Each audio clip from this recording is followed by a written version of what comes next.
workshop, and today we'll be doing the Alexander technique with Robert Schubert. Thank you. Thank you very much, Scott. Hello, everybody. As I need to get to my computer, I'll sit down. So this is a novel environment for me to be doing a talk on Alexander technique in. Normally I've got a number of people and we work together and it's very interactive. So this time I'll sort of give you a general overview of what the Alexander technique is. And first of all, you might ask, why is it called the Alexander technique? Well, it's called that after the fellow who discovered it, Frederick Alexander. He was an actor from Tasmania, which might explain why it took such a long time to get popular. But anyway, he, around the turn of the previous century, was particularly interested in Shakespearean recitling. He travelled a lot. He was well known in England and New Zealand and Australia for his work on the stage, and he developed issues with his speaking voice, and it got so bad that when he went on stage he didn't know if he'd be able to complete a performance. So the Alexander technique was born of a performer's difficulty, and no doubt that difficulty involved a lot of anxiety as well. And it's not a surprise that Alexander technique is often used by performing artists to help them with performance anxiety, as well as to help them work with the techniques required for playing their instruments with less tension. So an Alexander technique is not only used by performing artists, it's used by everybody. And one of the biggest problems we have in society is that of lower back pain. And pharmaceutical companies would love to be able to come across a drug that they could patent and sell to cure lower back pain, because so many productive hours are lost around the world from that malady. And Alexander technique has been shown useful in dealing with this kind of thing. So it just goes to show that it's not only for performing artists, it's for the general public as well. So I'd like to start by showing you a presentation of a study that was done in England, and it was published in the British Medical Journal. So Cal, if you could play number 1. Yep.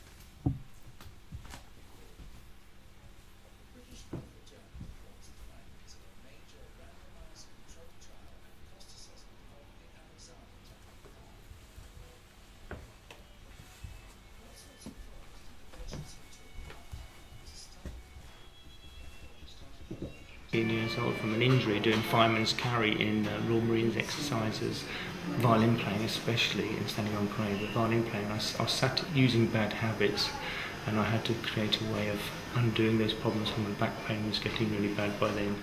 I had to stop working. I couldn't work. I didn't work for a year because I was in so much pain, and it progressed to the point where walking was difficult, sitting was difficult, so you can imagine primary school teaching was impossible because it involves standing, it involves twisting, it involves being very active, bending with small children.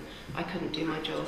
Occasionally I was sort of on my back for a week at a time, and then the hospital took over and I had traction, and they were threatening me with a corset, and so that didn't sound good to me, and also male vanity was involved. I saw a photograph of myself with shoulders really arched, sort of Neanderthal man.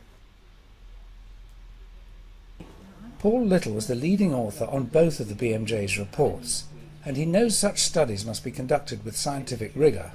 I would expect people to be sceptical. I'm a sceptical chap myself. I'm a professional researcher as well as being a GP, and you should be sceptical. I think there are a lot of complementary things on offer, and patients and doctors want to know what actually works, and the only real way of showing what works is reasonable research.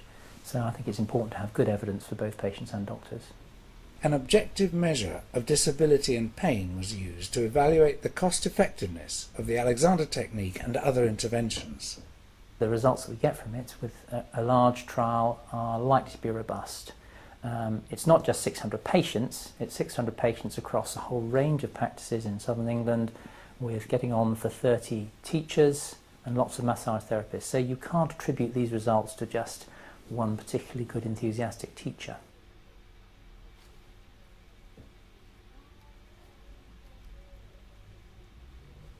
At the end of a year, people who'd had no intervention had about 21 days of reported pain in the last month. And if you had 6 lessons of Alexander technique, you'd improve that by about 10 days. And if you had 24 lessons of Alexander technique, you'd improve that by about 18 days. So you've gone down from 21 days to about 3 days of reported pain. So really quite a marked improvement. In healthcare, what we need to know is not only whether something's effective, but whether it's cost effective. And the standard measure that we use is the cost per quality adjusted life year. The threshold that NICE uses is somewhere between £20,000 and £30,000 per quality adjusted life year. And this combination of 6 lessons in Alexander technique and an exercise prescription came in well below that threshold. Alexander technique 24 lessons comes in at under £20,000 per quality adjusted life year, and both exercise prescription and 6 Alexander lessons come in at under £10,000 per quality adjusted life year. So it's very probable that these interventions, if you like, are cost effective for the health service. But what you want really to do for patients is both have something that's both effective and cost effective, and probably the best bet there is 6 Alexander lessons combined with exercise prescription. Although it's just one trial, this is a big trial with lots of teachers in lots of practices, so I think it's very unlikely that actually these results wouldn't be replicated. So I think actually this is an example of one large trial where the NHS might consider using it. And certainly it's something that GPs can advise to their patients as something that is likely to be helpful. The slight catch is that it's not a technique that's a magic bullet. It's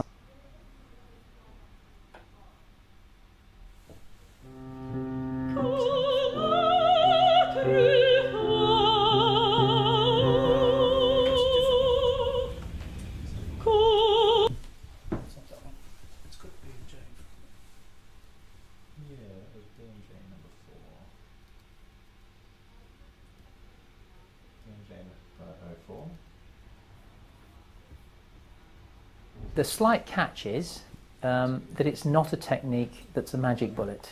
It's something that you have to learn, and so you have to be prepared to put in time to learn it. It's one thing to show that something works in a private setting where people are likely to be highly motivated, they're paying for it, and it's another thing to show that it might work in a setting where it's been provided for you. So I think that's one of the great values of this trial.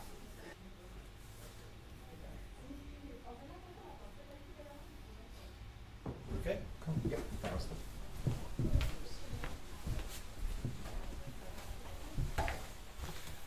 Okay, so Alexander didn't so much find himself in pain, but he found himself in a predicament in as much as he didn't know what was happening with his voice, and he tried many medical interventions and none of them worked, and so he decided to set about finding out what was happening. He was going to observe himself and see if he could figure out what was going on. And he set himself up with mirrors right around so that he could see himself from every angle. And at first he didn't notice anything unusual, and probably if any of you have tried to teach anybody your instrument, or if you just go in and observe, for example, a yoga lesson, and there's a yoga teacher at the front, and there might be 20 people doing the same posture, you'll have 20 different versions of that posture. and everybody thinks that they're copying the teacher exactly. So it's very difficult to see something that we're doing habitually. I mean, many times I've stood in front of a mirror with a student next to me, and I'll play, and they'll watch me, and then I'll say, okay, now you play that, and they watch themselves. Can you tell me what the difference is? And very often they can't, even though it's glaringly obvious to me. And later on, when it's pointed out to them, it's now glaringly obvious to them. So the process of observation is not easy, and it took him the better part of a decade to actually figure out what was going on. So he showed remarkable tenacity and determination in doing this observation. This is something you might be more familiar with. If any of you use computers, or Cal, have to work over a bench fixing instruments, or any of us who are reading music. If you put a music stand in front of a student, you'll notice their posture changes immediately as the sheet music draws the person in. And we don't notice that we're doing that. So this is something, the music or the computer is a stimulus, and we have a response to that stimulus that is unconscious. It's habitual, and because we do it over and over and over again, it feels totally normal to us. So, yes. So we're going to work at not ever looking like that. Now, the opposite of that is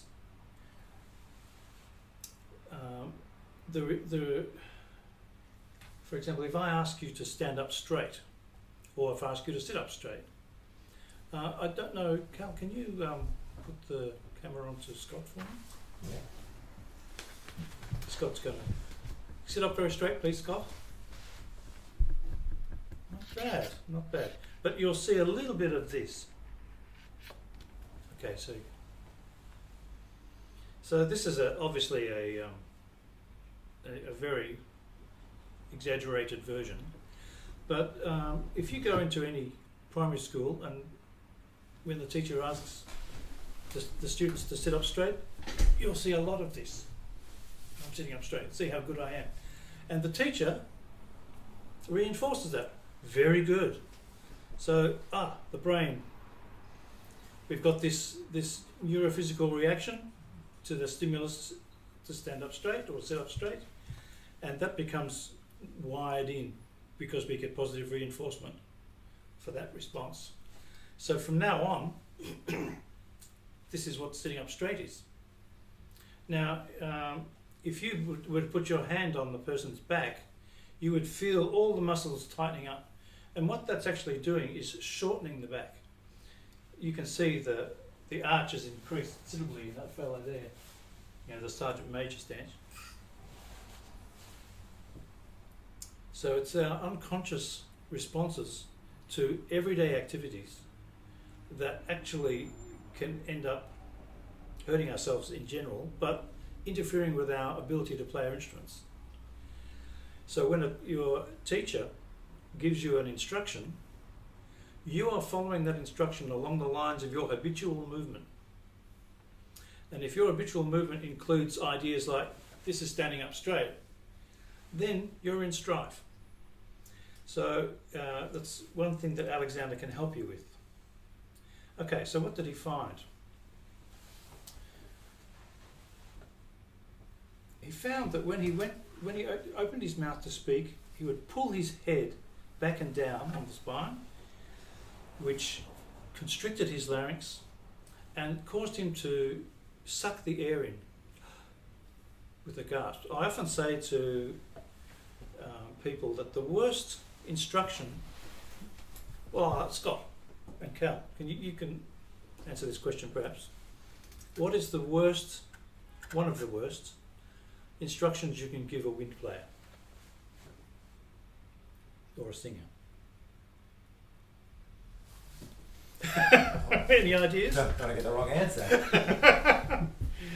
Well, there are a lot of answers for this question, but for me, one of the worst things you can ask, especially for a younger student, is take a deep breath. Because what do people do when they think of taking a deep breath?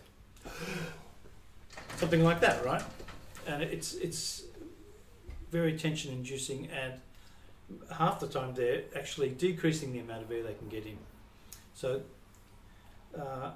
sucking the air in with a gasp reminds me of that.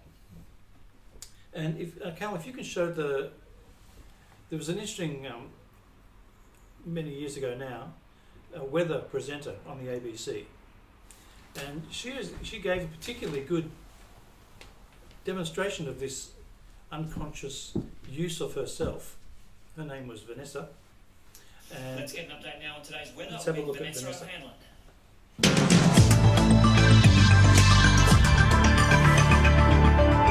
Checking the satellite image, moist, unstable air is still causing rain and storms over central Queensland and cooler temperatures as cloud blankets southeast Queensland. We've got just the odd shower as the cloud moves over the south of this country in a trough.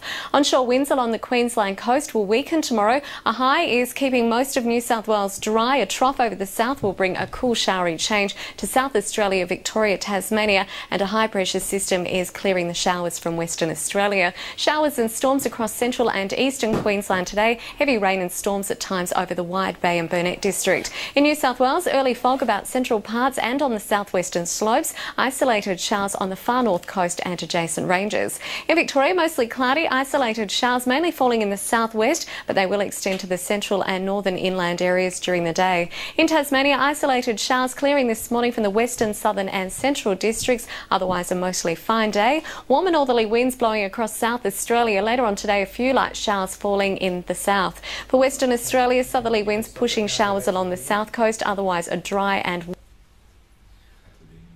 Yeah. Okay, so I wonder if you noticed... Just hold it there for a minute. Can people hear me speaking from here? So, I wonder if you noticed she was giving us a perfect example of what Alexander described in himself. Now, if you weren't looking for it, it's very easy not to see it. Most people won't know it, and she certainly would have no idea, I would think, that she was doing it.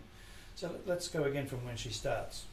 Unstable air is still causing rain and storms over central Queensland and cooler temperatures as cloud blankets southeast Queensland. We've got just the odd shower as the cloud moves over the south of this country in a trough. Onshore winds along the Queensland coast will weaken. So that's enough of that. So you can see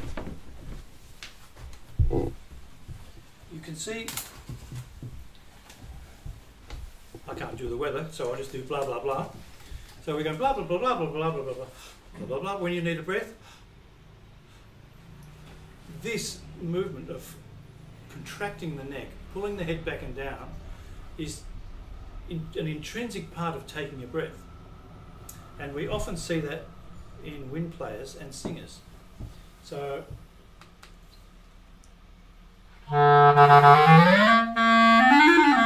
Okay, so if I'm playing something,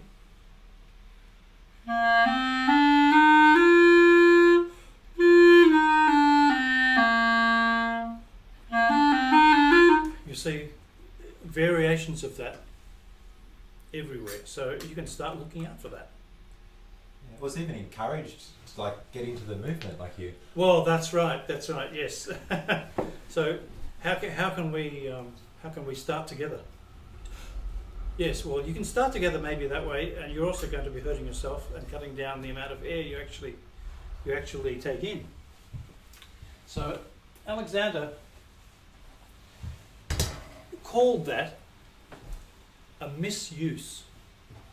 So in Alexander we have this jargon in every field, and Alexander jargon, this poor detrimental use of ourselves he called a misuse.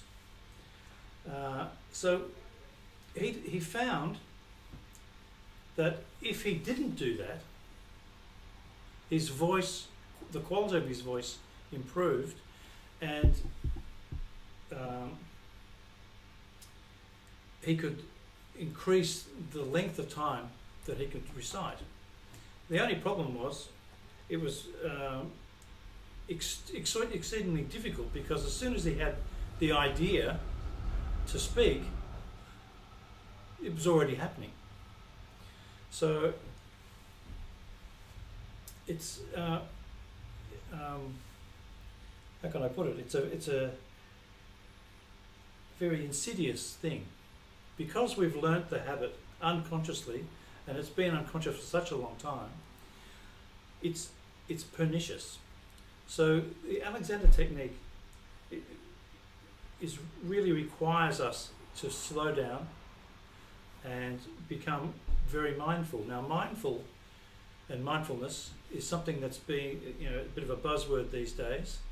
Well, Alexander was talking about that over 100 years ago. But basically, his technique is a form of mindfulness. So he noticed that he was doing this when he was going to recite, like a musician when they're going to play. And then when he wasn't reciting, he started noticing that he was doing that in his everyday speech. And this is something that you can start noticing in the people around you. When they speak to you, are they gasping for breath? Are they pulling their heads back and down? So, skip ahead here. Yes, so that's he considered that his major discovery, and he decided that the relationship of the head on the spine, or more colloquially the head, neck and back, he called that the primary control. And the idea being, if the relationship of the head, neck and back is one of freedom, that will tend to inform the rest of the body. So this is very important for performing artists, because the last thing we want to be is tense when we're trying to play. So whatever situation we find ourselves in musically, we want to be coming back to the quality of the relationship of the head on the spine. Now, that's a difficult relationship to get your head around. So let's try something. Now, Scott's in the room, and we're going to do this together. So now stay where you are, Scott. Sit down. So, and you can do this at home. We're just going to see if we can get a sense of what's going on in our own head, neck and back, or basically in our necks when we move. Okay, so if you take your hand and put it on the back of your neck very gently. So you're using your hand to listen to what's going on there. So you don't want to be pressing very hard, it's very light. Okay, and now we're just going to stand up. Okay, did you notice anything? No? Did you notice anything? I felt something move. Yes, felt something move? Yeah. Okay, so let's try it sitting down. So nice and, and have a seat. Notice anything? Just something move. Okay, did it tighten up at all here? Yes. It normally does, and that's actually a good example of, it's such an ingrained habit that you don't notice it, even with your hand there. But I would say, 99% of people, when we move, before we do anything, but especially from standing and sitting and vice versa, you will get this happening. And then usually a form of, and then we can straighten out. So there's all that scrunching going on in the neck. And when we pick up our instruments, same thing. If I pick up the clarinet and scrunch my neck, then I'm taking that scrunch and that tension into my playing. And that tension, if that tension's in here, that's going to continue down into my arms, into my fingers. It's going to continue into the ribs and into the chest. It's going to affect the breathing. So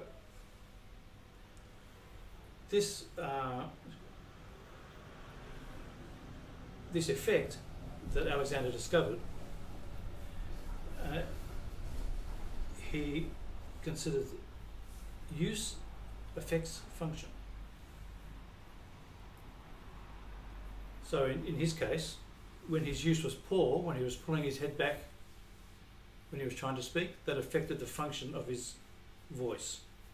So for me, in my own case, if I was sitting in the orchestra when in my orchestra days, and I had a solo coming up, and it was a high, difficult note, and I had to play softly, maybe you can identify with that. So the work was not so much with the instrument, the work was with myself, and trying to get this free relationship between the head, neck and back. What Alexander called the primary control, or master switch if you like. So, so this little axiom, use affects function. So, your use will affect your function, which will affect your structure. So if you keep doing this, eventually you're going to be, it's going to affect the structure of your body. So you may have noticed, there's a phenomenon called, I don't know if it's still called that, but in some old books I was reading, it's called dentist's hump. Because dentists work like this, right? And many of them develop this, that used to be called a dowager's hump. So that's an example of use affecting functioning, which then goes on to affect your structure. I lived in Japan for many years, and you see a lot of old people walking around like this. I wonder what they did during their life. Well, they were planting rice. And they spent 50 years, 60 years of their life doing that. Their use affects their function, which affects their structure. So,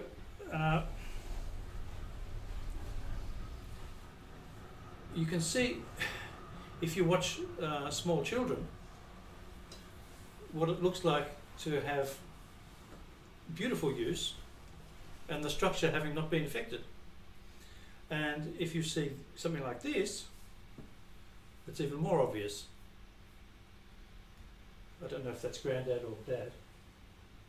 But if you look at the beautiful, balanced, upright posture of the child versus the collapsed posture of the adult. Another adult who showed beautiful use, I'm not advocating boxing, but his use was beautiful. He's often used as an example of what Alexander teachers call good use. So he's going forwards and up. He's beautiful. And his opponent here is also demonstrating good use. There's no, even though he's throwing a heavy punch, there's no tightness in his neck. So they didn't realise that they're actually being such good examples. So he found that when he lengthened his stature, his voice improved, and when he shortened, his problems returned. So how to find a way to put your head forwards and up reliably, that's very difficult.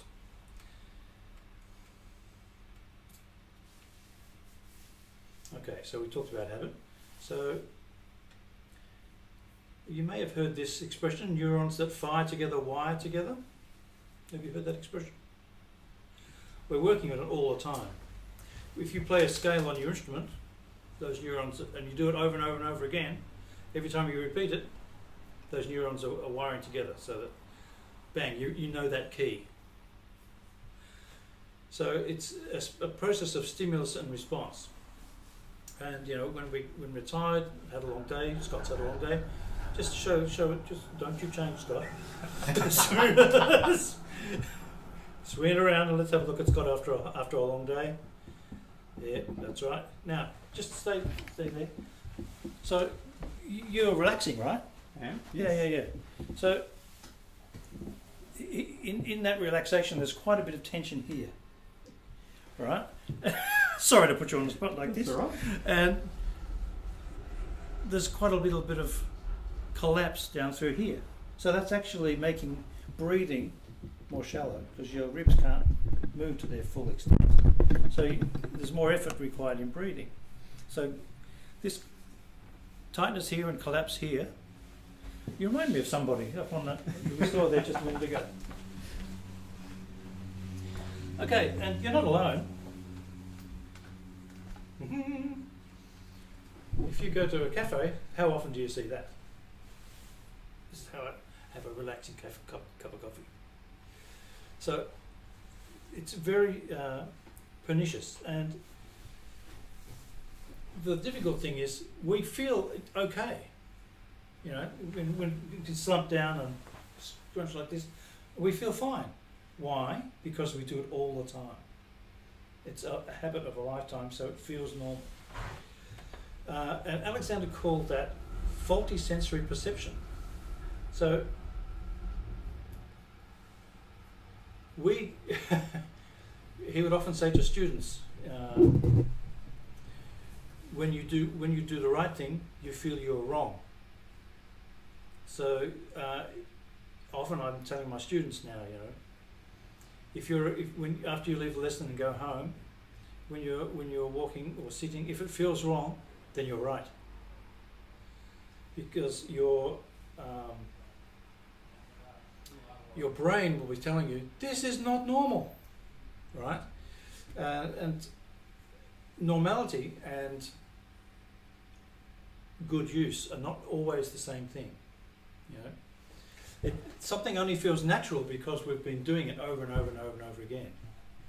So just because it feels natural to you, it's really no guide. And your feeling sense at the outset is a very poor guide. So that's a very important thing to realise, because that's the major roadblock. You know, Alexander found that when he could get himself into a situation where his head was going forwards and up and his neck was free, but as soon as he even got the idea to speak, the neck, it would start, right? And it was only through very careful observation that he could see that happening. So, how to fix it? All right. Well, one more piece of jargon: end gaining. End gaining is where we achieve our goals without thinking of the process involved in achieving them. So the simplest one, and Scott, you can help out here again. Mm-hmm. Just stand up for me. Great. Did you see Scott do that? No, I don't count. Okay, now have a seat. Great. So what he just did then, were you thinking about how you sat down? No, not really. Oh, good man. Okay, he wasn't thinking about what he was doing. He knew the goal was to sit down, and he sat down, and he achieved that. He achieved his goal. Alexander would say he was end gaining, because he wasn't thinking about the process involved in going from standing to sitting, or from sitting to standing. Now, as musicians, when we're studying our instruments, we think a lot about process. We're very used to it. This is one reason I think musicians cotton onto the Alexander technique pretty quickly, because we get very finely attuned to the various processes of forming an embouchure, using various fingering patterns or whatever the instrument requires technically. But we're not thinking about the processes in our own body. You know, we're outsourcing into the instrument. So now we're going to go, this is where we, Scott, you can come over here. Okay, thank you, Scott, for helping out. Okay, so I'm just going to put my hand here so I can get a sense of what's going on. And Scott, if you could sit down. Okay, so that's pretty hard, isn't it? Yes. Yeah, because I was getting in the way. So what Scott was doing as he's going to sit down is his head's going back like that. And I've just got my fingers there, I'm not letting him do it. Have a seat. Yeah, you can see that happening? Right. Now, it didn't feel tight to you when you did it over there by yourself, and it probably still doesn't. No. Yeah, but that's an example of faulty sensory perception, because it is actually quite tight. So let's have a thought. Now, I'd like you to think, really tighten your neck for me.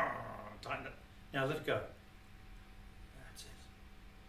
And now, without tightening it again, have the same thought of letting it go. Just let it go, let it release. So when those muscles release, your head can go that way, forwards and up. So it's very difficult for the onlookers to see this, but if one good image that you can imagine your head's a basketball, the hoop is up there, and you're throwing your head up that way. So it's going to top spin its way up into the hoop. Okay? Mm-hmm. So just have that thought while you let your neck be nice and soft. That's it. Just let your neck be nice and soft. And I'm just going to move you. Doesn't mean you're just going to stand up. So just keep thinking like that. Keep thinking like that. That's it. Then come onto your feet. That's it. Very good. And release the neck. And soften again. Do you notice how you want to tighten your neck at the end? Did you notice that? I did. Good. Good. Why do you think he did that? Because that's his habit. The brain says, hang on, this isn't the normal, I don't feel normal. I've got to have this tension. Back it went, right? So you can let it free. That's nice. Very nice. Okay, so continuing to think of the basketball going this way, let your neck not soften. And we're not thinking about sitting down, we're thinking about the parts that move. So the parts that move are the hip joints, knees, ankles. Let the knees go forwards, release the neck. So, yeah. So, are you getting a sense of what's happening here now? Yeah, that's good.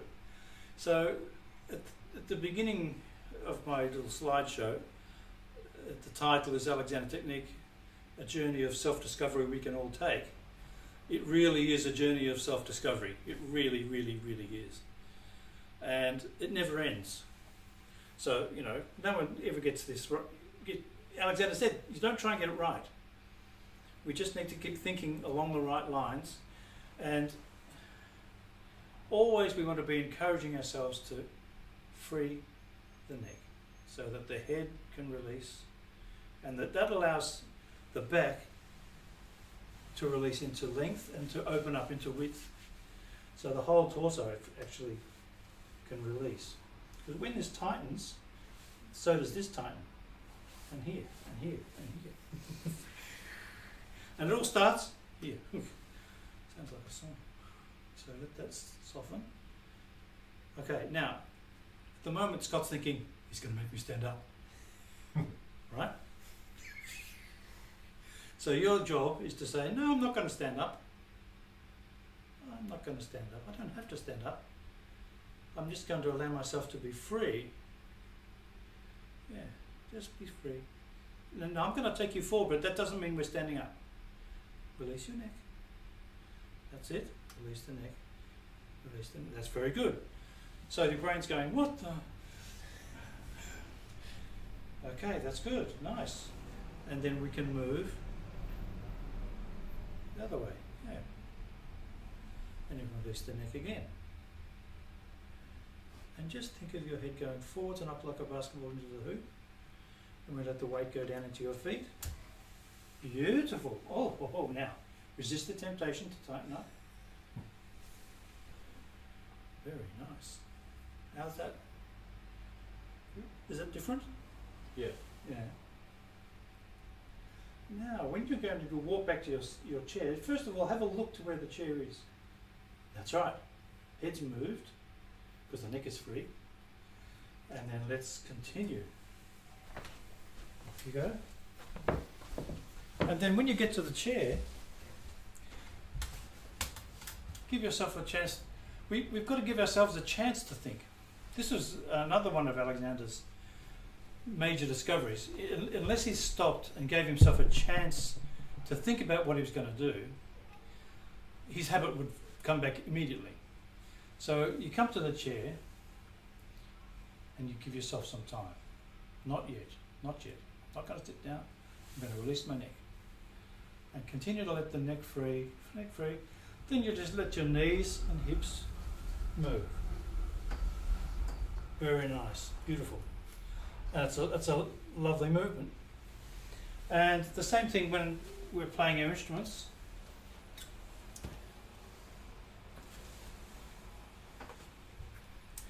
No. So, for those of you who play an instrument, in the morning, this is when you practice. So you get your instrument out, and you can actually use yourself well when you take it out of the case. We might do that later, but when you're about to play, just stop for a second. Give yourself a chance to think. I'm going to let my neck be free. Think of your head releasing, as if it's a basketball going up there. And allow your whole body to open out. Your back is lengthening and widening, your front is lengthening and widening. Just as a result of being allowed to by the neck freeing. And continue to allow that while the instrument, in my case the clarinet, comes to the embouchure. Now, has anyone here been ever told by their teacher, let the instrument come to you, don't go to the instrument? That's something that was told to me when I was a young student, and it's very good advice, and we never follow it, almost ever. You can never follow it. You see people doing this all the time. Now, what they're doing, they're collapsing in the chest, tightening the neck.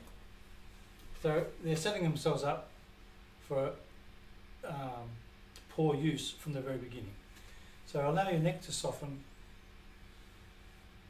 Allow the breath, you'll find your breathing is stimulated by just that. Let that happen. Neck free while the instrument comes to you. Neck free while the instrument goes into the embouchure. Neck free so I can breathe. And then you can play. That's really warming up. I suggest that you include that in your warm-up.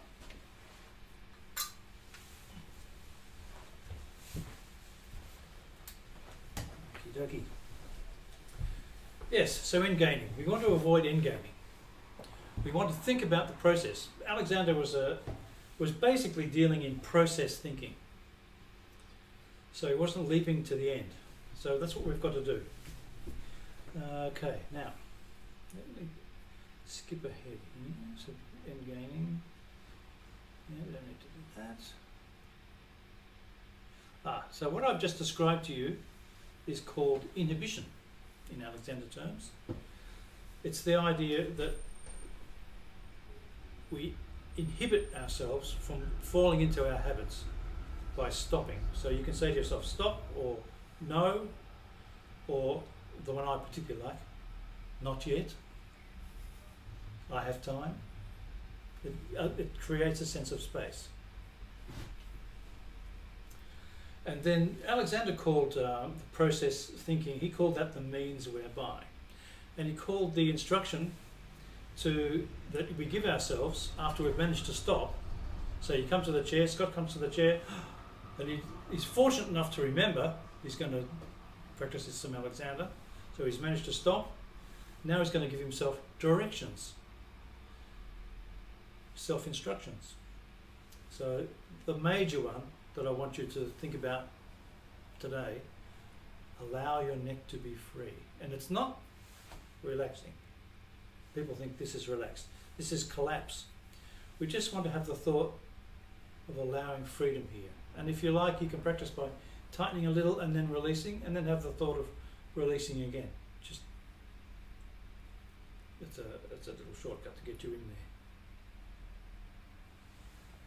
So what this is doing,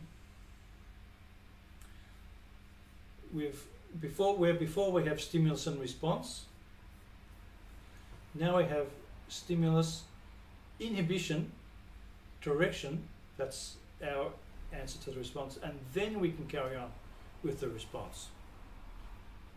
So Cal, when you're in your little workshop working and you've got the oboe or whatever it is in front of you. Okay, I'm going to untie that. I'm going to undo that screw. Stop. Now, you don't have to do this with every screw, but do it with the first couple every day. And you'll find it starts getting into your thinking. Wait, and then rather than collapsing into the work, just see how little you need to collapse. Continue to think up while you do the work, and allow your neck to free. So I've got a picture here. So this is a fairly typical picture of an oboist playing.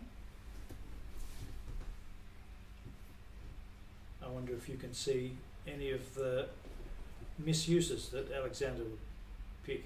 Particularly we're talking about in here. This is after some Alexander lessons.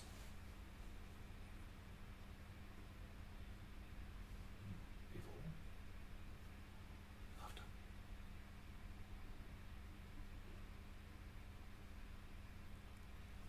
So you get the sense that the body is, the back is releasing back and opening out, the neck is freeing, and there's a sense that the neck is lengthening. It's just we're coming out of that scrunch.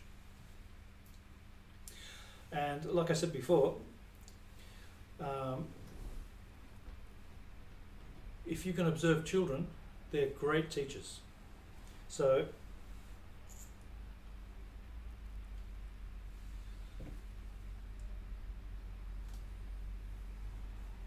this, and here's another example.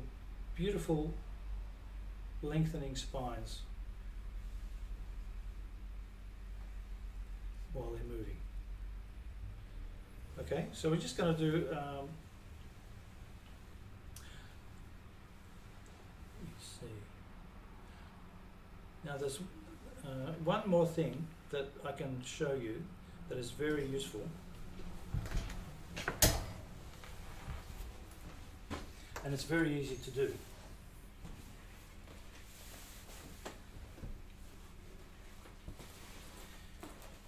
In Alexander we have a number of procedures.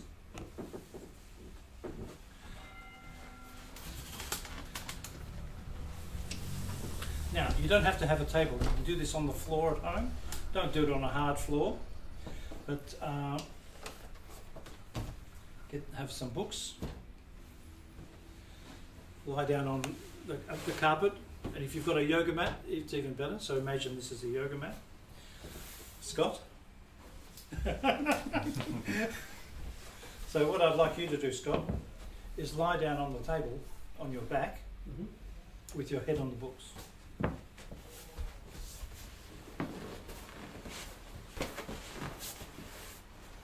it. Just give me the weight of your head. Okay. So, that's it. Just bring you up. This one, yeah. That's it. That's it.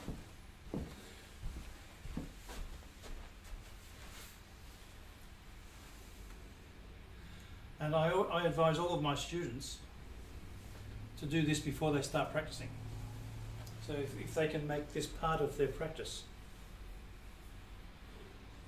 and you can do the other with the same with the other hand, yeah.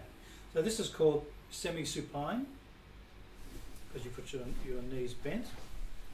And what this is, it's allowing gravity to do good stuff. So it's allowing your body basically to spread out. And because you've got some books under here, it stops your head from hanging back. So it encourages that length in your spine. And while you're lying there, you can just think of the neck freeing. And you can think of your head coming forwards and up this way, and you allow the back, the whole torso to lengthen and widen. And while you're lying there, you can notice the ribs gently moving. and I suggest doing this for 5 minutes or so before you start your warm-up.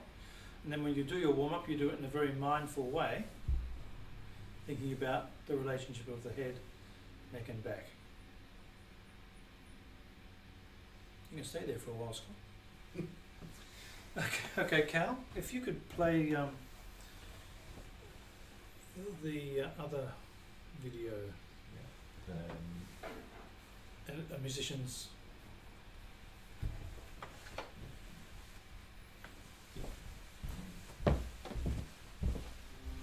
That's it. Yeah, this is the teacher from the Juilliard School.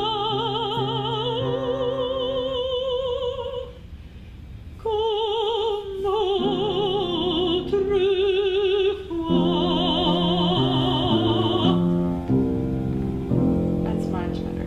You like that? Yeah. I think that anytime you're awake, that if you can have a better understanding of how to carry your body so that it works for you and with you as opposed to against you, it's going to make life better. Does it make your playing better? I'm glad you feel nice, but does this help you play? You know, of course, if it helps you play, then it's going to maybe help you get some semblance of a career. So, and noticing a marked improvement. I'm thinking sort of continuously looping the instruction. Free the neck, free the neck. It's like the right path, and it feels more natural getting out of the way of the sound. It's a completely different sound that's better, it's more consistent, there's not as much strain in it. It's interesting to me how fixing something sort of fundamental, so something that's holding you up, gives you that awareness of the smaller things, like the little details that make a big difference. So everything's connected. Yeah. Well, you know, I was a trumpet player by training. I went to the undergraduate school at Northwestern University School of Music, and I have a graduate degree from Manhattan School, and I did play professionally. So what happens here, for example, at Juilliard or out in Aspen where I work, and with professionals, is I've lived that life. I went to conservatory, I understand the pressures, I understand the kinds of things involved in being a musician.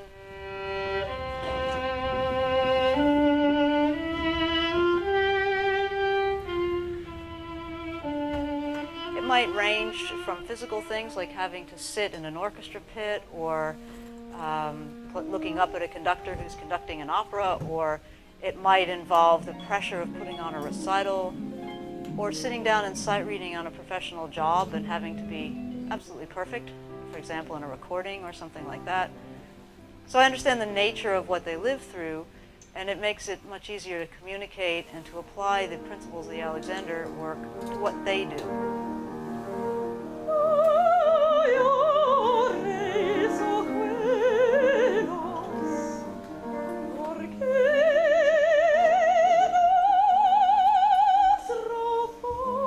Beautiful.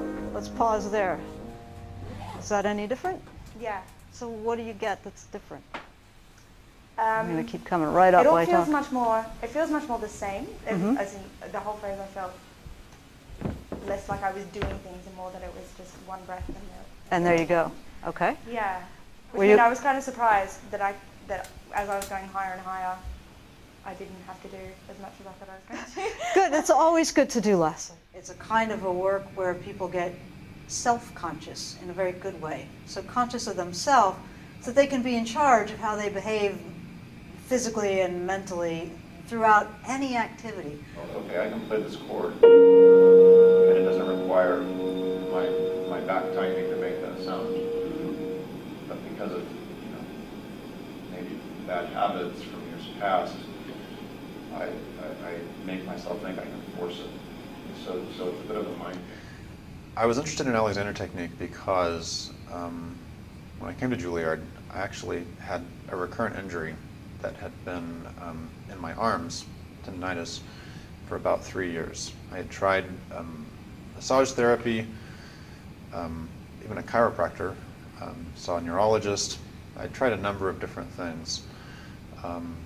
Finding a solution at this point was kind of a last-ditch effort to try to preserve my playing and my alternative at that time was to become an accountant. So I was trying to keep my my music playing alive.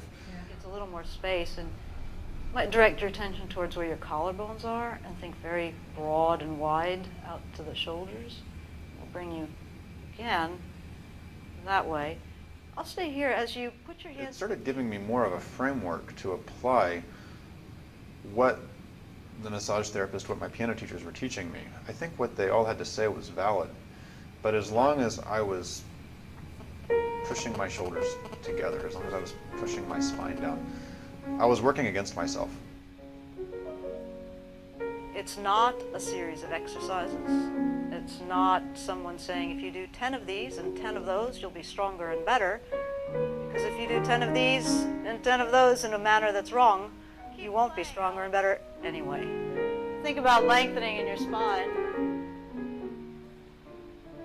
It's very much about connecting mind and body reactions. So we learn to recognize if you're maybe tensing unnecessarily. You learn to mentally direct your body so that you can prevent and or release tensions and go on and function with quite a lot of energy. Realized I needed help, and I needed to find different sort of help than I'd ever received before. And Alexander work was fascinating to me, so I checked it out. Breath work was needed. Locked up ribs after so many years of hard work in the opera. My tendency is when I get into a high pressure situation, and probably wind and brass players in general, we tighten up. And when you're nervous and you get tight, it's going to choke off your sound. And the Alexander technique gives us skills with which to combat that tendency to tighten up.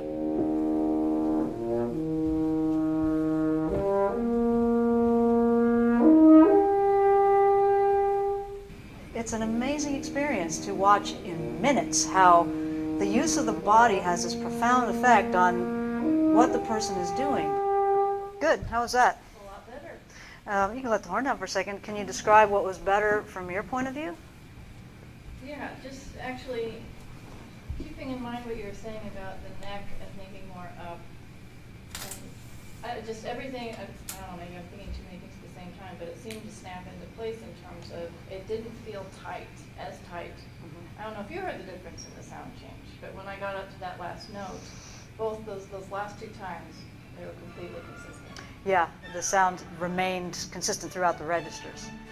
Well, I had the guitar department at both Juilliard and the Aspen Music Festival, so I'm interacting with students all the time, and I inevitably will suggest that they take Alexander technique because it really gives them a better understanding of their body, how it interacts with the instrument, and the optimal way of carriage.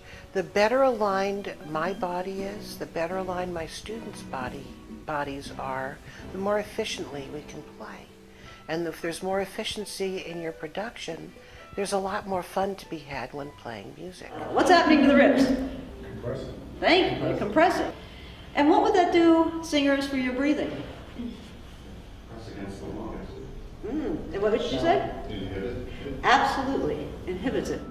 The Alexander technique is hugely popular here at Juilliard and at Aspen.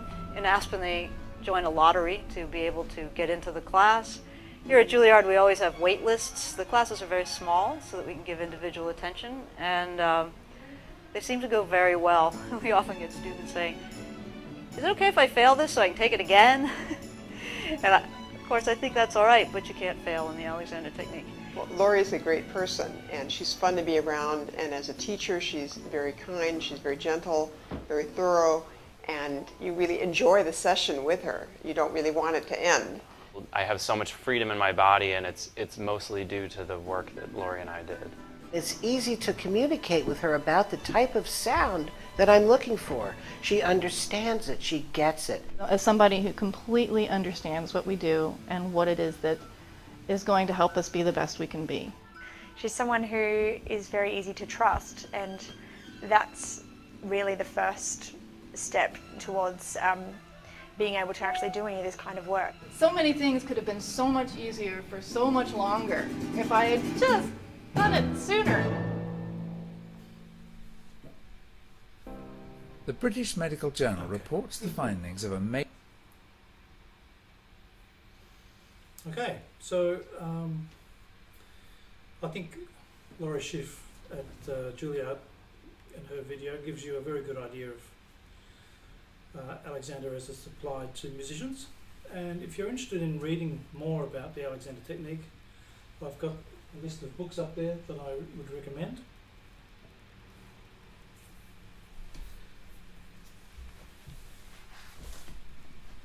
And if you have more questions, feel free to contact me through Scott. It's been a pleasure sharing with you some Alexander ideas, and I hope to see you and maybe work with you in person sometime. So thank you very much. Thank you very much. Thank you, Scott. Thank you. Did you think about your neck when you did that?